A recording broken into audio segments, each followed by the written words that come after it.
So for the past couple of months, I've been kind of low-key very meta about the decade ending, and recently my Dewy Queen and Savior Samantha Ravndahl did this video called Instagram versus Reality, where she basically just went through pictures on her feed and told the story behind what was actually going on in her life when she took those photos. I thought it was, one, just a really great video, especially very fitting to tie off the end of the year, and this element of self-reflection is something that I've been trying to work on. So today I wanted to just scroll through some of my Instagram pictures, the most popular ones, or just things that have a little bit of a story behind them, because Instagram is not reality. So kind of an unorthodox idea, but I really loved Sam's video, so I wanted to do it myself. Full details of this look should already be on Instagram, and yeah, let's do this. Alright, I'm scrolling back way down before I even started posting beauty videos. I did like all style and fashion posts because I was a fashion blogger. I guess let's start with this one. This is one of my favorite pictures I've ever taken, and probably one of my favorite photo shoots I ever did as a fashion blogger. I studied in New York at Columbia University for a summer, and this photo was taken by my best friend at the time who came with me. I say best friend at the time because after that summer, we never talked again. It was one of the hardest breakups of my life. I've been friends for 14 years, and having that relationship just so abruptly end with little to no explanation was so hard. And when this picture was taken, as beautiful as it looks, I was in such a bad place because I could feel things like slipping away and not really knowing if I could save them. And I was having an amazing time in the city. I love New York and I would love to live there someday. So the fact that this picture looks so polished and perfect, but my life was kind of falling apart back then, that entire thing falling apart was a good thing for me because I got to start fresh and rebuild myself even stronger. But at the time, I felt like it was the end of the world because it kind of was. This picture right here, this was the first ever beauty look that I posted on Instagram when I decided that I wanted to get more serious about my channel and kind of transition out of fashion blogging. I started my blog like years before that in middle school. And at this point, of course, I'd lost the biggest friendship of my life. Everything in my life was changing and I just felt like something needed to change, and my blog was the thing that was really connecting me to my past life. So deciding to pretty much just quit the blog and start focusing on YouTube was crazy, and posting my first ever beauty look, this was with the Too Faced Just Peachy Mattes palette, really not a well-blended look at all, and my eyebrows are so bad. But posting this photo, I was like so paranoid that it was gonna tank, and it's like crazy to think, but if this photo had not done well on my feed, I probably would have just given up on beauty, stopped doing YouTube altogether, and kept doing this blog that was making me so miserable. But the reception was pretty good. I felt like so good about it. And it was from there that I decided maybe I can start posting my makeup looks on Instagram. And that's where it all began. And I like to think that this photo is where my channel was born. I actually really like this photo. It's one of the few earlier makeup looks I've done that I don't completely hate now looking back. I still think this is a pretty good look, besides the eyebrows. But I remember this one specifically because I filmed a video on this look, and it was, of course, one of my earlier videos, but I was getting, again, more serious into videos and starting to really take my content creation seriously. And I remember specifically on this video was my first ever hate comment. I remember what I said vividly. Terrible grammar. The comment said, "You are so ugly, ew, oh my god, so ugly." And it's really funny for me to think of that now because if I got that comment today, I would just laugh about it because I know it's not true. For me, the hate comments that stick with me now, at least, are things that I feel about myself on the inside. I don't think I'm ugly. So like people saying that to me doesn't really affect me because I know it's not true. But if someone comments like, "Your nose looks weird," or "Why do you have a tooth gap?" that is something I am insecure about. And while I don't want to fix my tooth gap, I have wanted to get a rhinoplasty for a long time. So those are the comments I think stick with me. But this picture from this video, I got my first ever hate comment, and honestly, I almost quit YouTube. I was like, I don't know if I'm cut out for this. I don't know if I can handle these types of things coming in. And now it's so like second nature to me because as I've grown, you have more eyes on you, you're inevitably going to receive more hate. But I'm so glad I made it through that first one. I think one of the best things that YouTube has done for me is helping me grow thick skin and helping me understand my own worth and be able to rely on my own appraisal of myself rather than rely on other people to give me validation. This next one, this little blue eyeshadow look here, I took this photo right after I got home from school. I actually wore this blue makeup look to school with the star on there and everything. It's so interesting to me because my self-esteem now is so flipped from that. I feel more comfortable wearing like neutral looks to class and stuff and in public, but I feel so much more secure in myself and who I am. Whereas here, I felt comfortable wearing my bold eyeshadow looks in public, but I was so insecure. I think this was honestly one of the lowest points of my self-esteem, and I took it out on myself by pretty much using and abusing Facetune. I personally have nothing against Facetune. I still use Facetune, whether it's to edit out blemishes or just change my photo. I'm being upfront about this. And I did that here, but I think I took it to an extreme. Like, I don't even look like myself in this photo. It's such an interesting thing to see because I edited this photo myself and I thought it looked like me when I first edited it, but now looking back, it's such a different image of how I see myself just because I feel a lot better about myself today. And I've made an effort to like kind of archive some of the most like heavily Facetune photos that I think are kind of damaging to myself, but I still keep some of them up just to see how far I've come. Yeah, it's really interesting for me to see, just to kind of scroll through my own Instagram as a little time capsule of where I was at that point. This green makeup look right here was actually my profile picture for quite a bit of time, and like, oh, it's actually a really good makeup look, like damn. I did this makeup look because I was going to the Morphe store, and something I've noticed is that if I go to Sephora or any like type of makeup store barefaced, I'm generally like treated like shit. So I did like a full ass beat using Subculture and just really did an over the top, very Instagram makeup look to go to the Morphe store just so I would be taken seriously. I cared so much about how other people were looking at me and how other people were thinking of me. And in retrospect, like, I love this makeup look. I think it's beautiful, but it's interesting to me that I did it for somebody else. One of my favorite Galaxy looks that I've ever done, and I think this is one of my like first makeup looks to really like go viral in a sense. It didn't like go viral, like brought in a lot more likes than I normally get, and I think brought a lot of new people to my page, and like looking back on it, this is still one of my favorite looks I've done. I'm really proud of how it came out, and I just remember feeling so inspired to do that look when I woke up. Like, I feel like today I'm less inspired generally, where I have to kind of like look through Instagram for some inspiration. This one, like, I had the idea in the morning and I was so excited to get up and just like do it on my face. But yeah, I was so excited about this look. So this look that I did with the Dark Magic palette from the Jaclyn Hill Vault collection. This was the day that I posted my Vault collection review video. So I did like a full review video with all 4 palettes from the Vault collection, and this was around the time that the whole like Vault collection controversy was going on. So Jaclyn had originally released them, and then Morphe had like recalled them to do a reformulation, but then they came out with their round 2 months later, and everyone was like, you didn't actually reformulate them, they're the same palettes. Morphe was like, no, we swear we did.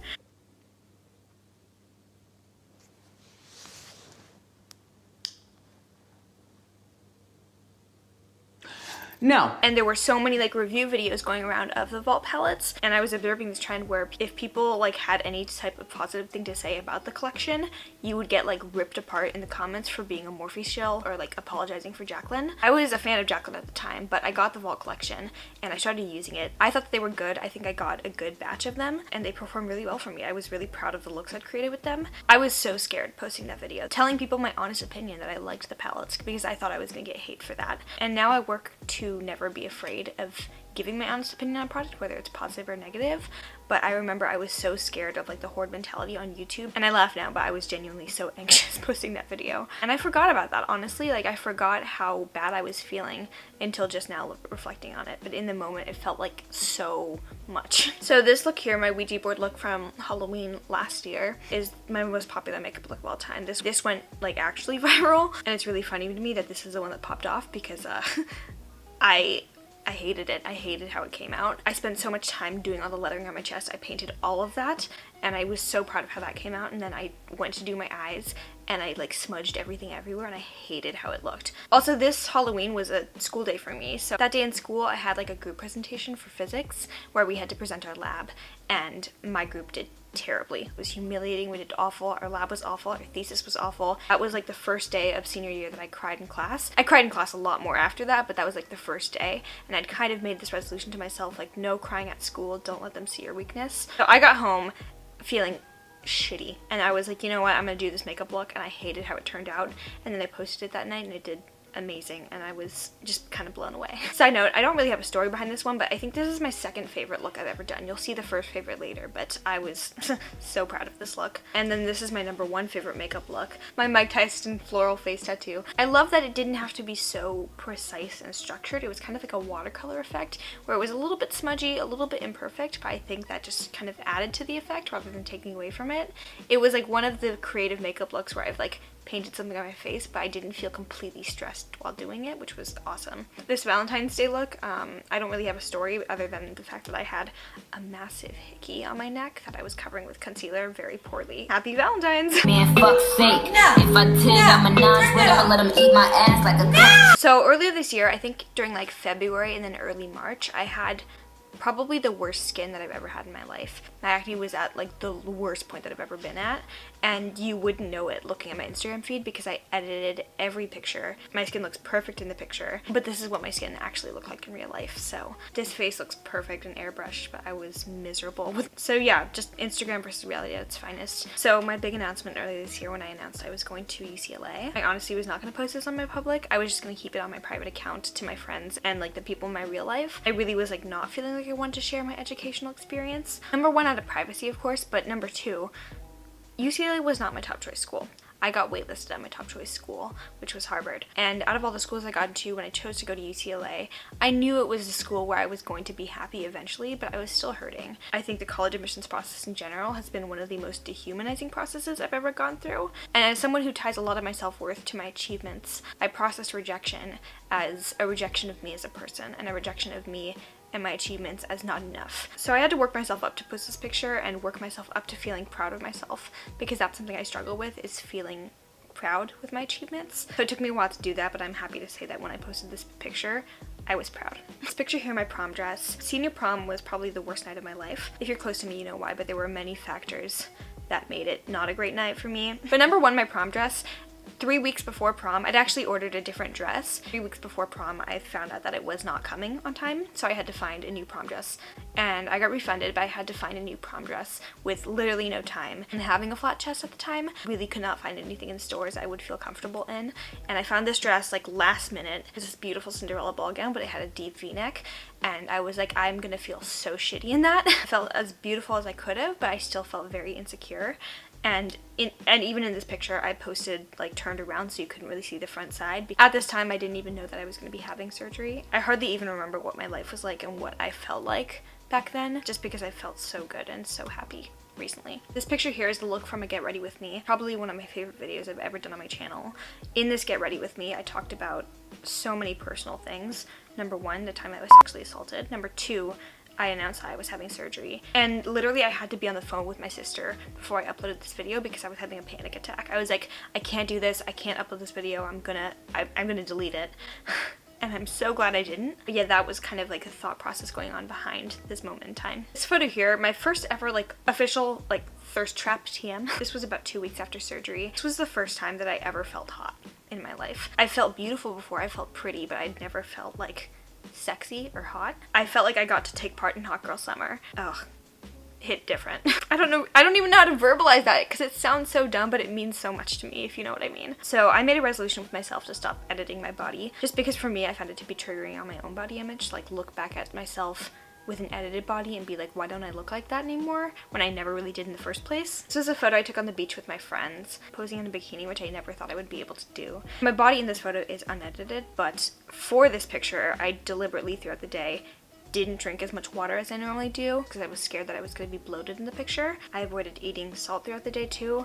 Like right before this picture, actually, I ate 3 tacos. I kind of gave up and I was just like, you know what, fuck it. But like throughout the day, even though I was like, I'm not going to edit pictures anymore, I'm proud of my body, I did like focus on what's my body going to look like in this picture. I'm still proud of it and I still love this picture of myself, but it wasn't just like me in a bikini posing on the beach effortlessly. It was something I thought about for a long time. This was a photo shoot I did in September in my prom dress. I actually put on my prom dress and went to the same place that I'd taken my prom photos and shot them alone. A kind of very meta, very freeing way to reclaim that experience for me. A set of photos attached to a memory that wasn't so awful. My photo from my graduation, this I posted the day before I actually started my first day of college, but I'd been saving that photo since I'd walked in May. It's one of my favorite photos for me to look at because this was one of the only days of my life that I felt completely and wholeheartedly proud of myself without any strings attached, without like a but you didn't do this, but you regret this. And I felt like everything I'd worked for had paid off just in that one moment where I got to walk across the stage. Oh, how did I forget this set of photos? These photos are the only pictures I've ever posted wearing no makeup whatsoever. My skin is literally bare. I'm wearing nothing but moisturizer. I personally don't always feel beautiful without makeup on. Sometimes on days like this, I feel like my skin looks great and I'm like, wow, I look awesome. And then other days I'm like, I look so ugly and I need to wear a mask. So the fact that I even posted these, much less like a video where you can actually see like no editing, no facetune, I didn't edit anything in these pictures, and that was, I think, the first time I've ever done that. And then most recently, these pictures from the holiday party that I went to. These are another set of like completely unedited photos. The only editing I did was adding on one layer of a filter, and basically all that did was color correct. I felt really good in this outfit in these photos, more confident than I've been in a long time. And that confidence kind of crashed because I went to an influencer party that night. My management label Fullscreen was having a party in LA and I was invited as content creator, so I went.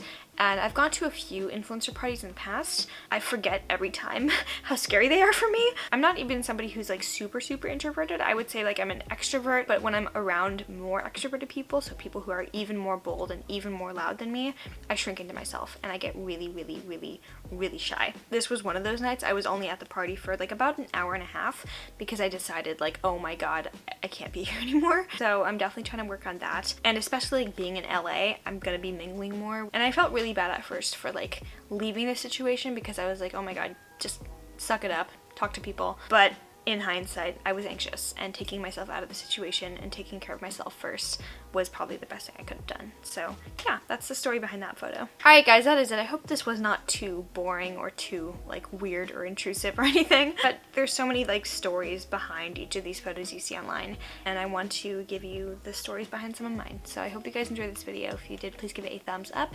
Make sure you are subscribed down below, and also follow me on Instagram to see makeup looks like this posted when I feel like it. And if you made it to the very end of this video, you sparkly kaleidoscopic octopi, you get the bonus meme. Love you. Bye.